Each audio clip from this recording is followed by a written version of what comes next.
Doctori, tutto a post. So welcome back to a new video, and the topic for today will be a thread pool.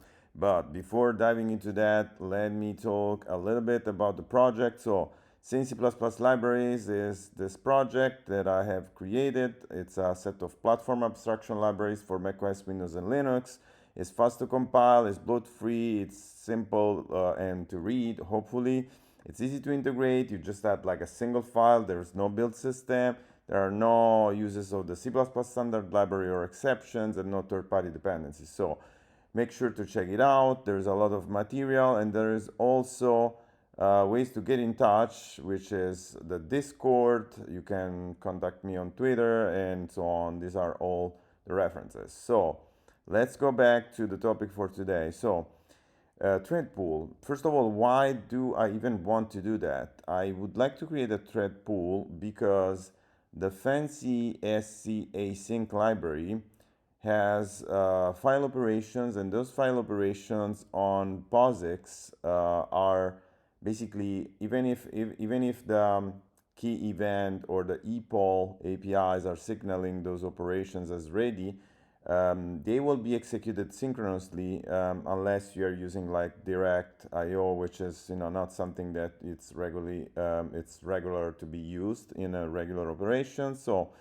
we definitely need a thread pool to execute those all of these operations in background without blocking the main thread that is running the event loop. So to save a little bit of time, I have already created header and a CPP file for the thread pool, and even a testing file. Where is it? Yes, this one, which is empty.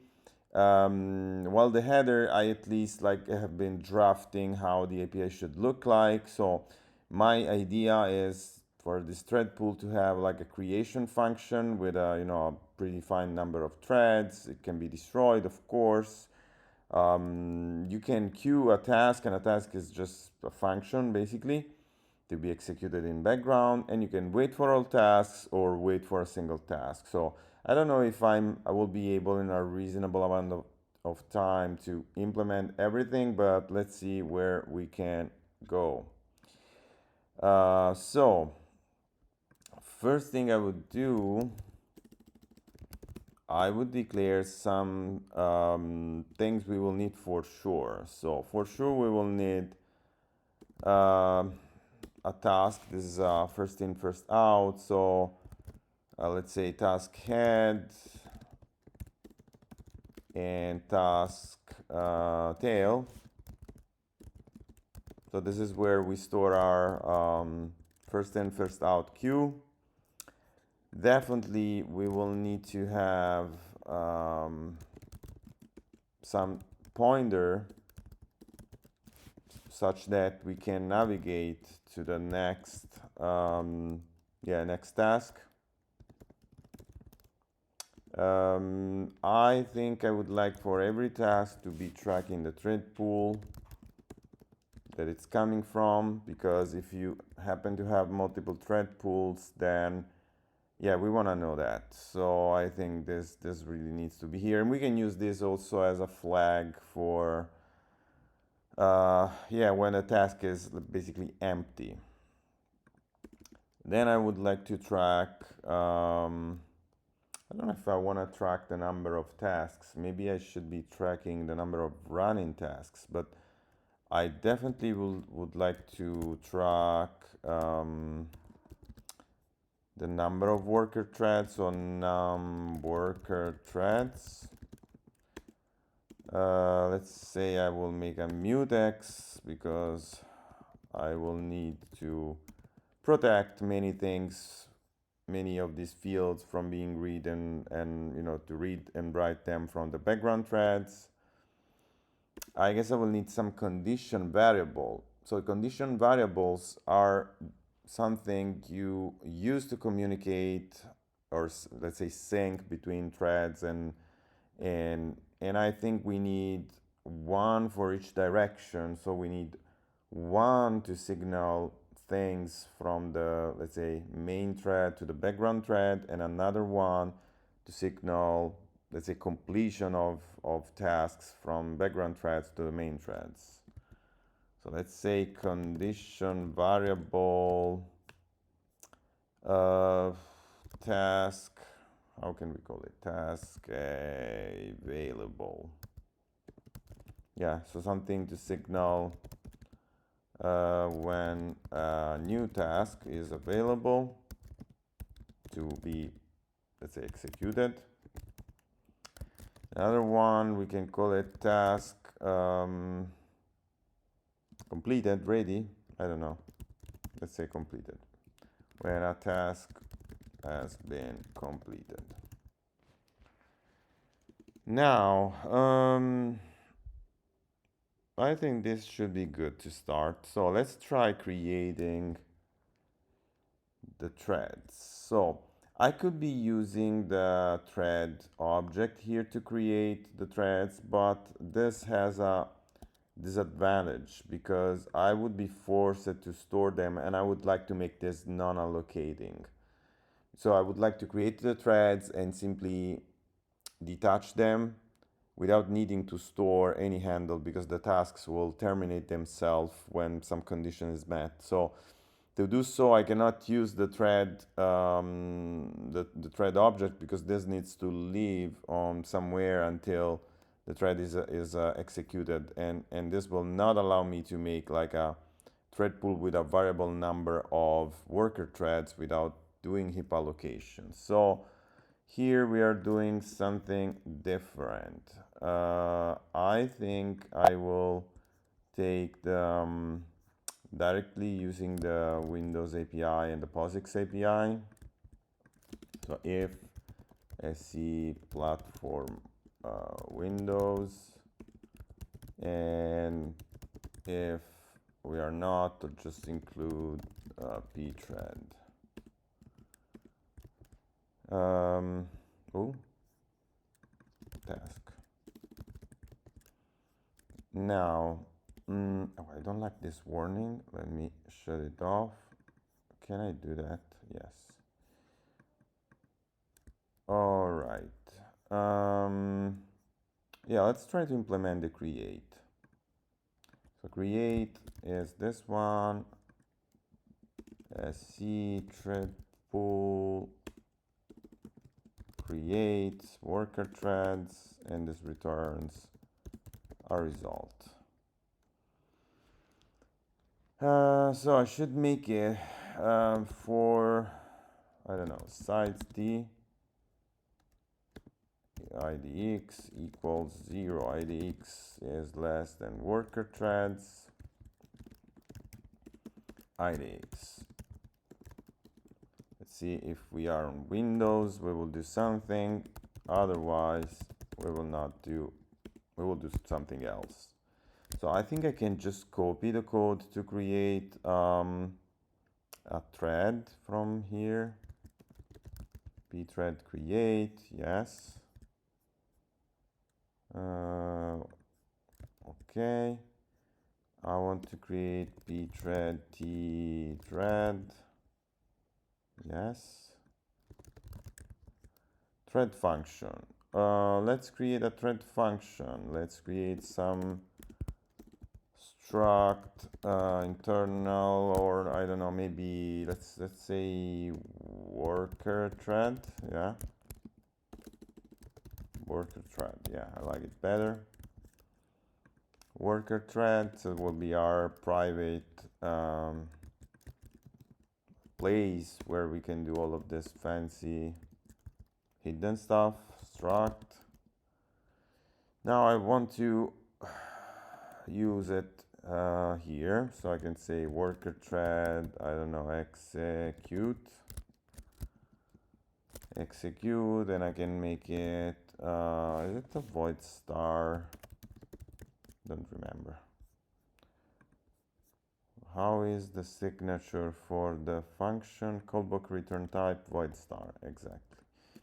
Execute void object or arg, I don't know. Definitely want to make this static, and we make it return 0.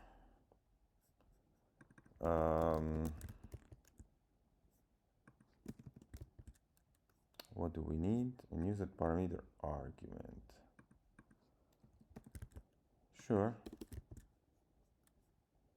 What's going on? Yes, wants the address, and we want to return result true. This looks pretty good. Of course, to do fill the equivalent for Windows. Now I would like also to detach the thread. Yes. So this will create a number of worker threads and they will execute here. I guess we can even start filling the test to do this, you know, pretty useless test for now, but so ThreadPool,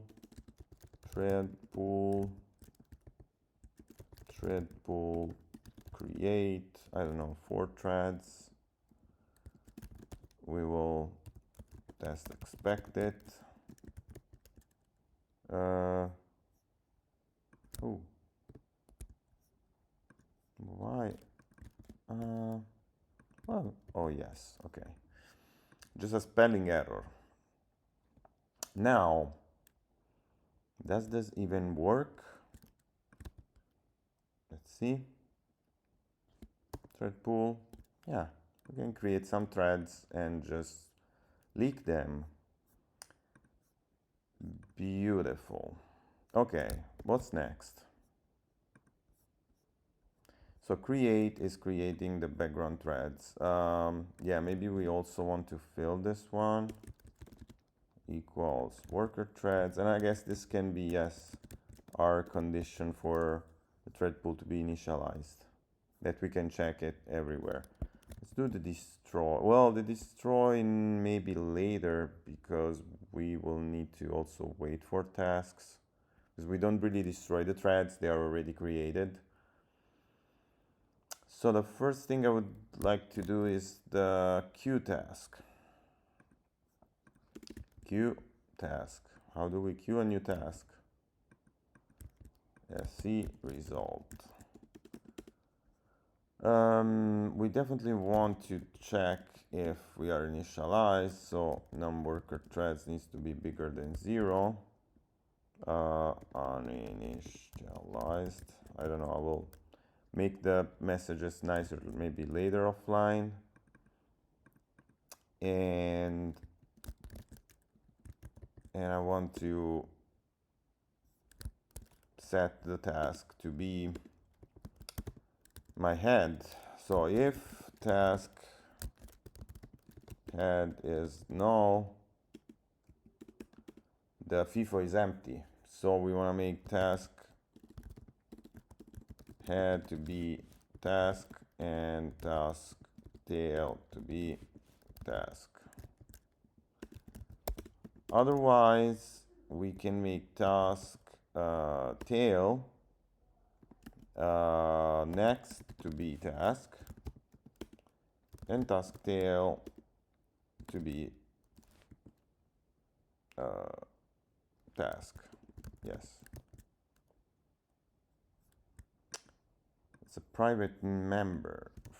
So friend class struct, sorry. ThreadPool. So here we initialize the empty FIFO.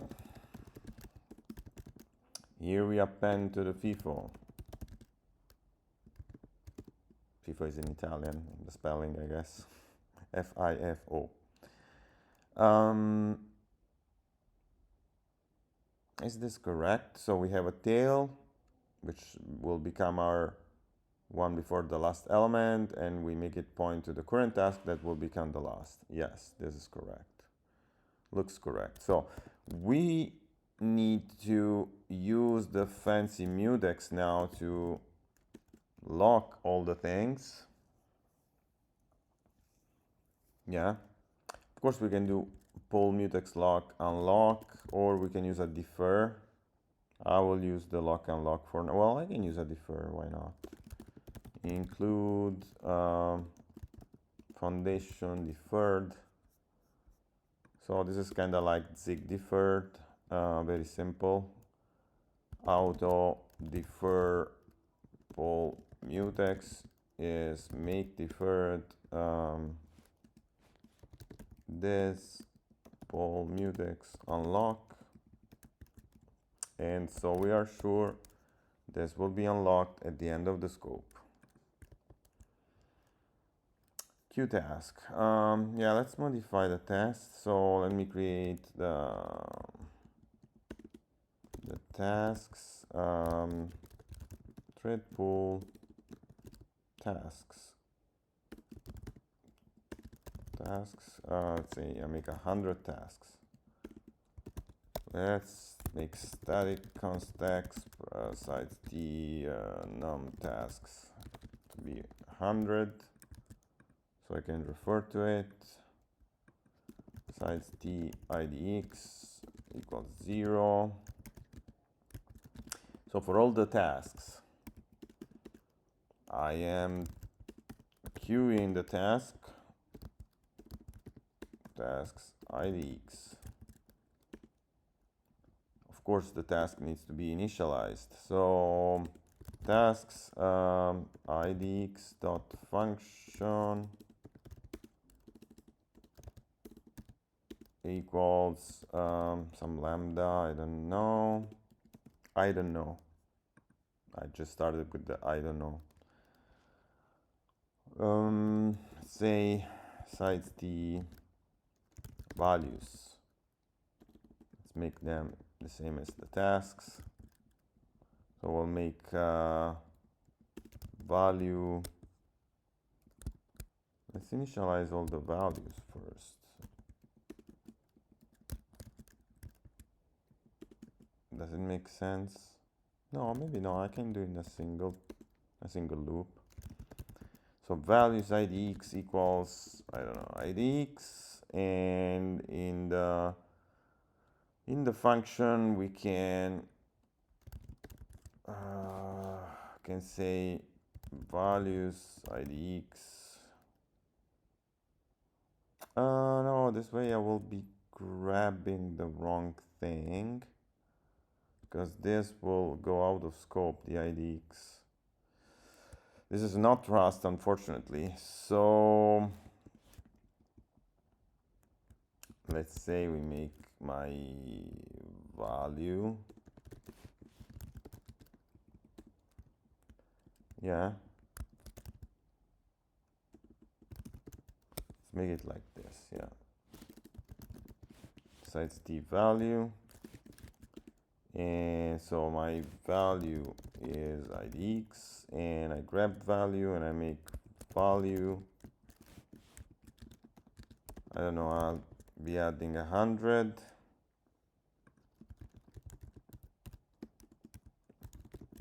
So this will not do anything for now, but let's see if it's even running the queue. Okay. Oh, one thing that it's probably a good idea to do is enabling the thread sanitizer here. So if we get any threading violation, it should be flagged by the thread sanitizer. So this test will not, is not expected to work now. Let me just add the expectation that I hopefully will be reaching at the end of this video. So values idx equals idx plus 100. So this will clearly fail, which is all right. Now let's make it so we are passing this argument here, and the argument is the thread pool. So thread pool is a static cast our thread pool argument, and we have this one here. We need an infinite loop because this is the worker thread that is executing task, and we need to, I don't know, grab a new task. What word should I be using? DQ, I don't know, DQ task. available task. The queue available task.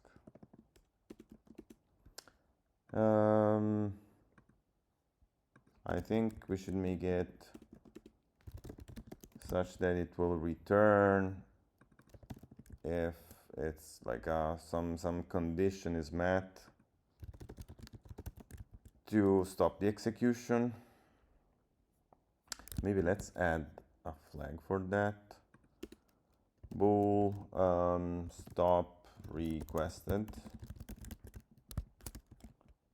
Yeah, stop requested is okay. So if stop requested, let's say return false.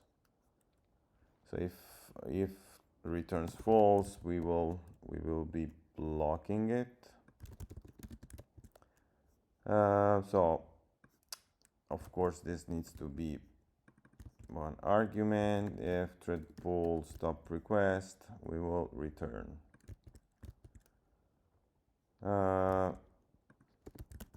All right.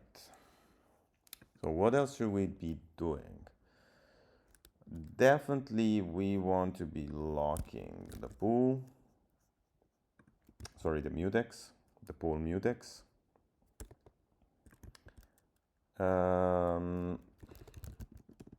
Now that we are locking this, what should I be doing? I guess I need to read the head of the FIFO of the queue. First in, first out. So the first in is the task head.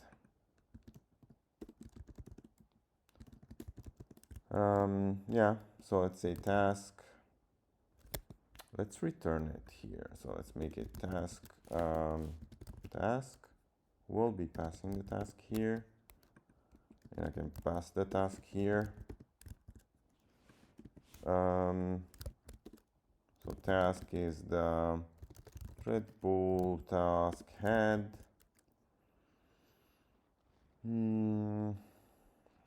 Then if task head, we need to remove it.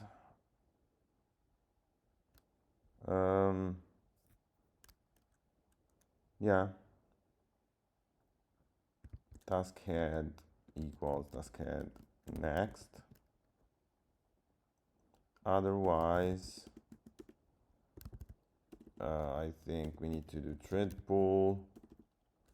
So if we have something in the head of the FIFO, because this could be empty, then we advance it to the next item, so that we basically pop the task from like the first element of this queue, and we make the second element to be the first. Otherwise, if we have no task head, it means that yeah, this is empty. So the task tail, or also we can make it null PTR. FIFO empty. All right.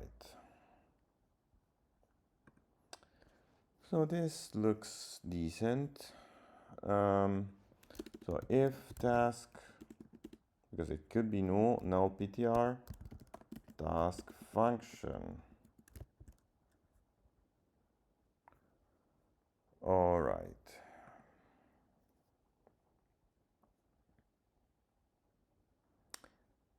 So this will just cycle like crazy when we have no tasks. So let's make it so that it blocks when there are no when there are no tasks in the queue. So if not, ThreadPool stop requested, and what is the condition is ThreadPool task head null PTR.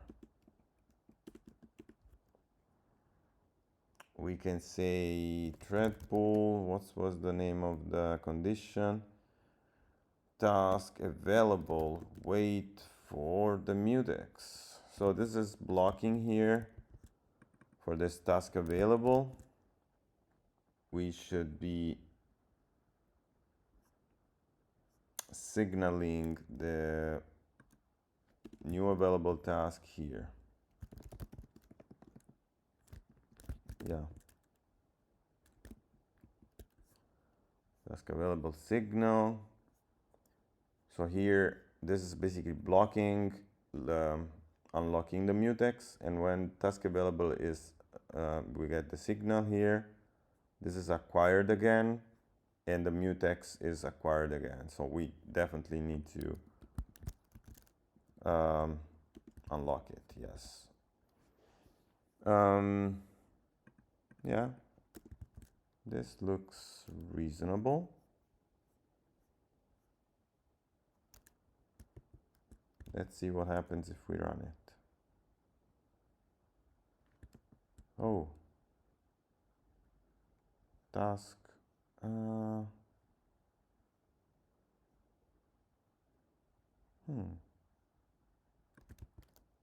What's going on?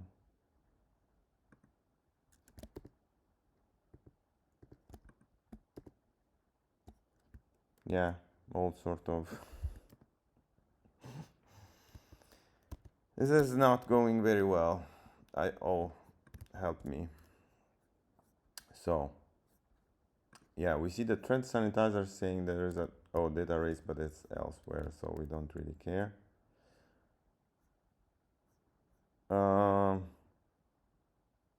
Okay.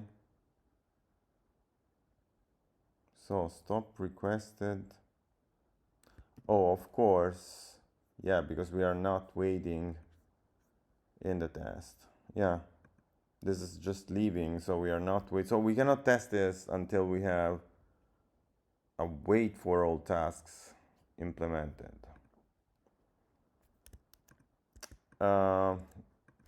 Okay. Let's try to do it. Then we'll probably come back and fix the rest. But no, maybe I should be finishing this one. So let's finish this part. So let's finish here. What should we be doing?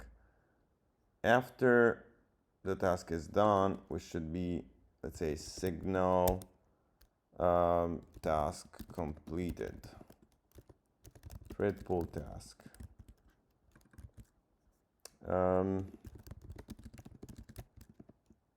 ThreadPool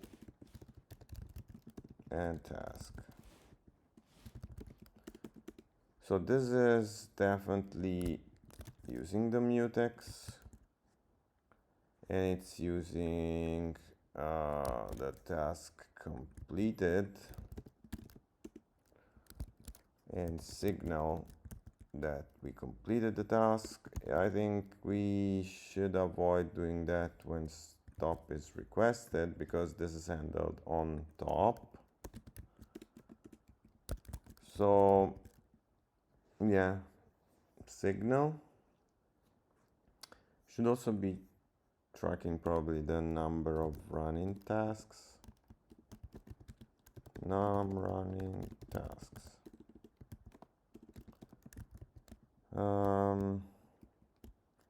So num running tasks will be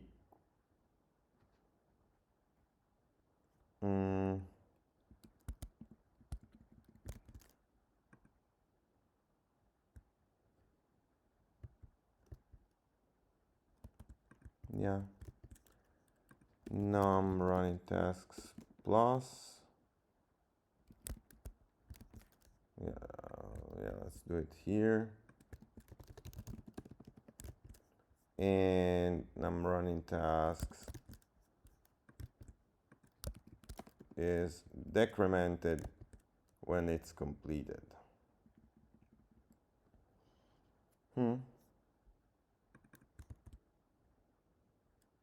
Oh, we don't need the task to signal it. Signal it as completed. We should probably make the ThreadPool node PTR to signal it basically free again. And the task next. task next should be made null ptr here.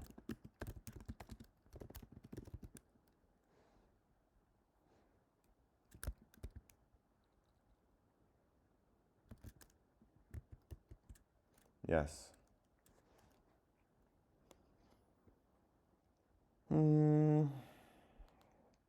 It's not so bad.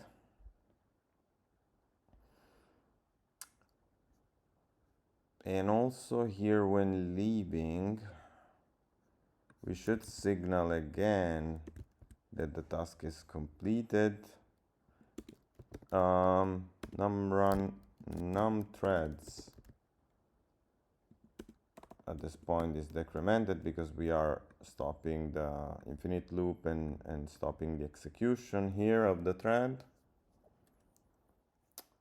And this is kind of good, I think. Now, let's try to implement the wait for all tasks. Why do I have an error? Oh.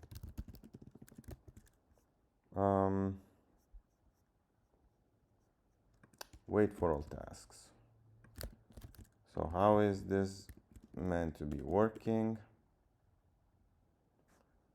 I guess I should be locking. I should be requesting the stop.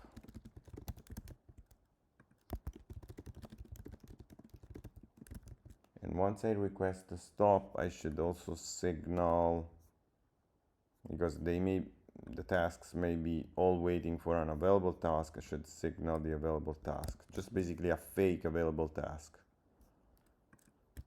Task available, signal. Actually, I would like to signal all the tasks, so I should create like a broadcast. Do I have a broadcast?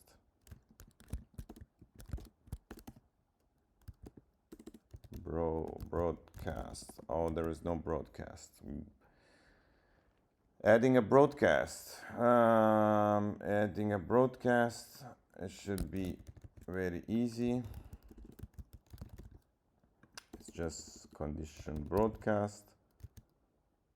So the difference between signal and broadcast is that signal is unblocking a single condition variable among all of them, and broadcast is unblocking all of them.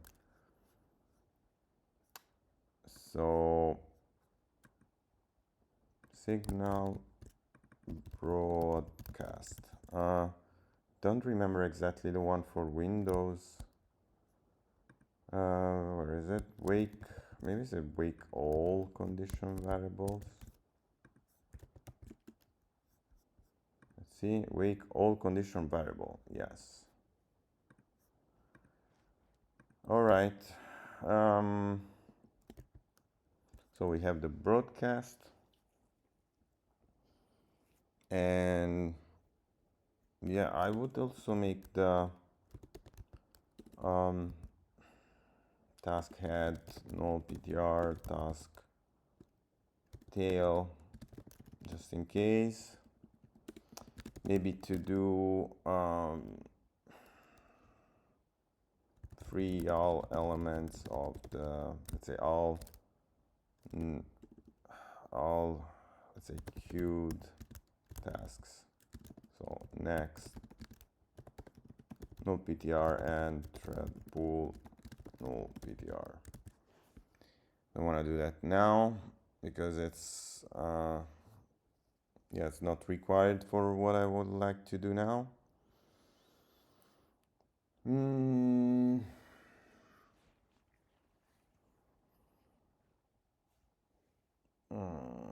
No.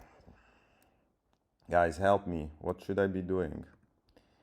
So I have broadcast this task available, so now I can just wait for, so while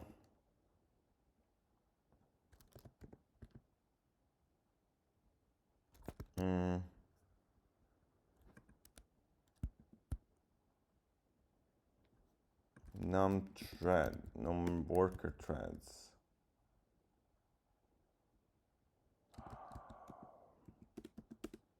Should I do something like that?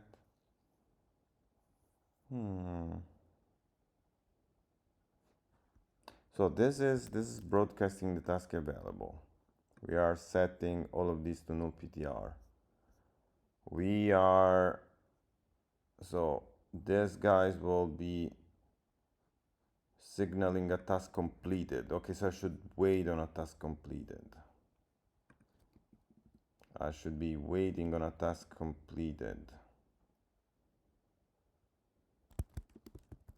Task completed, wait, bold mutex. I should do this while num worker threads is different than 0. Yeah, because this will release the mutex, so other condition can acquire it one by one, and it will decrement the number of working threads, and this should be good.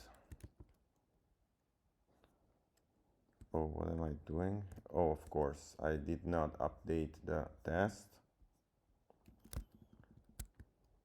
So let's wait here. Wait for all tasks.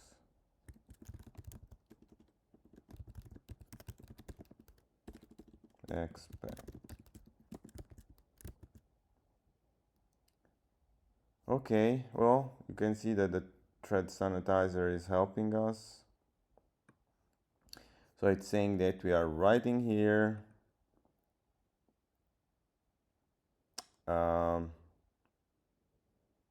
Oh, you cannot do it here because this needs to be protected by the mutex. So let's do it here because we have the mutex here. Yeah, this runs and the thread sanitizer is happy. So we are not doing so bad. Let's see. So values idx is not. So we have one task that was not. Why one task was not done? It's always the same. No. So we are. Oh, that's correct, because we are waiting for all tasks, but not all tasks may have been executed. So we are discarding. So basically here, when we make this task head null, we are leaving a few tasks alone, let's say non-executed.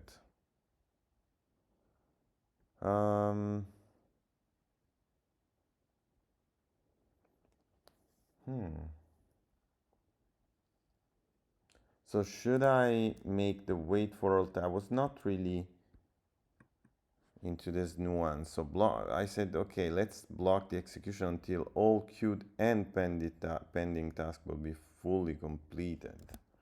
So I cannot do that. So I should make task available, and I should loop until the task head is null PTR. Yeah.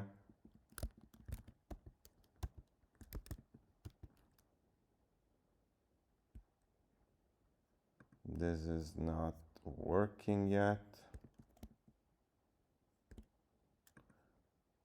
So while task, oh, but this is now looping until all tasks have been picking something.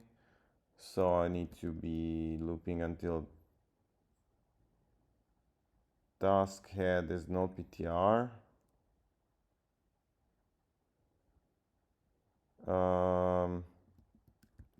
And yeah, I should just probably wait until all of them are done. Yeah. This is now blocking forever.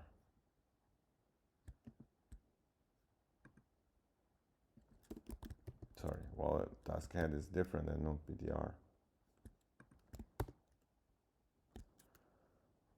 What's happening? I'm just doing random code at this point. Data array is detected. So this is okay. So we are not waiting properly.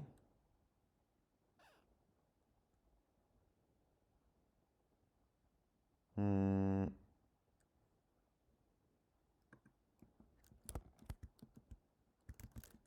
Uh,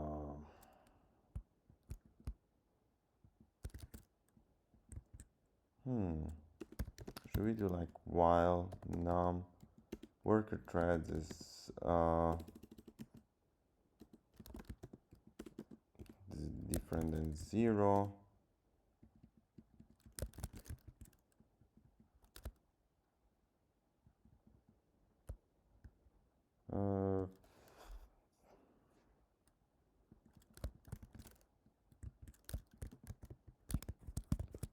Yeah, this could be working.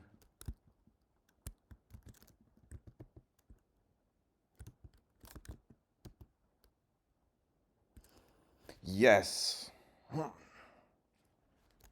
So we are waiting for our tasks to be completed. Then we issue the stop. We tell all of the threads that there is, some magic available task. And then we wait for all the worker threads to terminate, bringing the number of working threads to 0. While this is not happening, we just wait for the task completed so that we don't, endlessly cycle. And we also do it safely because we release the mutex. When some task is completing, then we will cycle and we can check this back, and then we unlock the mutex, and this is working. So this should be working. Let's see if even the address sanitizer likes this. This is cool. Excellent. Very, very cool. All right. Now, so this is already, showing some functionality. How much time? Oh, 42 minutes. Not so bad. Let's do the destroy. Let's say that the destroy. Oh, but yeah, this is more of a destroy because it's in the destroy that I should stop these. Okay, so, yeah, this is a destroy thing. So I combine the destroy and the wait. So destroy should be like this. Destroy should be wait for all tasks. After you wait for all tasks, then you can issue a stop, and you should be good. So now the wait for all tasks should not be sending this. Yeah, should only care about tasks being completed.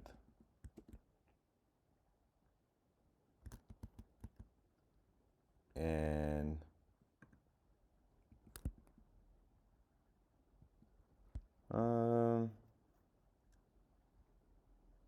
no, so how can I have a condition that tells me the tasks are actually finished? So I can do that if I have a task head node PTR. And oh, the num running tasks, I can use that. Yes, because they should not be running. I should have. So I should be looping here until I have running tasks or the task head, or there is some task in the queue. Yes.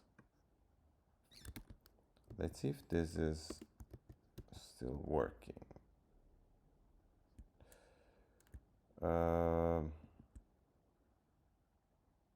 Why do I keep looping here? Num running tasks 4. Am I incrementing this right? Num running tasks. Oh yes, because I'm doing this before this. Yeah, I should do it here.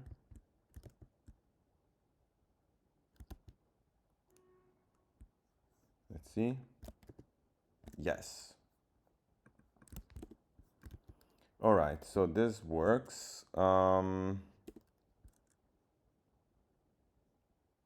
the destroy, let's see if the destroy works also. Well, the destroy should be called in the destructor. So let's make it, yeah, let's make a, of course, default constructor and a destructor.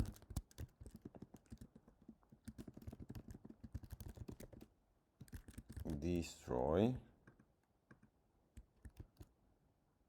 Yes, so this is called, right? Yeah. So I can even just call the destroy instead of wait all tasks. So if I go here, where is the test? I could just explicitly call the destroy here, yeah.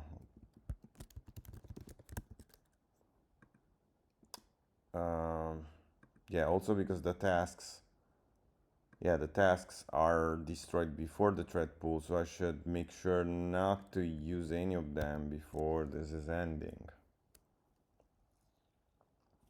All right, this looks nice. What do we have? Wait for task. So waiting for a single task.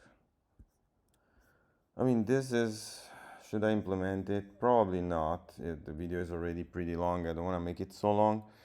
I think this shows where I'm headed. So what we were able to achieve with this ThreadPool class is definitely making it non-allocating, because we are using a linked list with a first in, first out a queue with a head and a tail.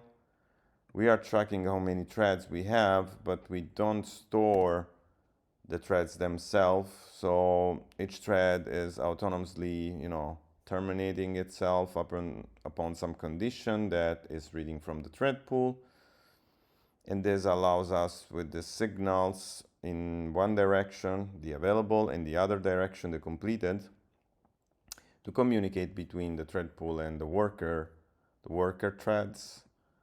The worker threads, they execute the functions and they keep a proper count of how many of them there are and how many tasks are actually running. It's pulling data tasks from this queue, and it's on the other side we are filling this queue and appending them with this linked list. This is pretty simple, but I think this is what I wanted to achieve. I guess I will be cleaning this up, maybe implementing the wait for task, single task, which will not be that different from this one. And I'm sure I've been forgetting some edge case that I'll probably be adding as we go in when trying to make this more solid. So maybe the code you will see committed will be a little bit different. But I think I hope this was pretty, nice to see and, to look how this is being built. And I will definitely need to fill also the Windows portion and make this tested properly on Windows, Linux, and of course macOS. That's where I'm running first. So I hope you enjoyed the video. So please take a look at the Sane C++ libraries website. Take a look at our Discord. Get in touch. And let me know in the comments if there is anything about this video that you like or that you don't like. And I'll try to answer all of the questions. So see you next time with Sane C++ libraries. Bye.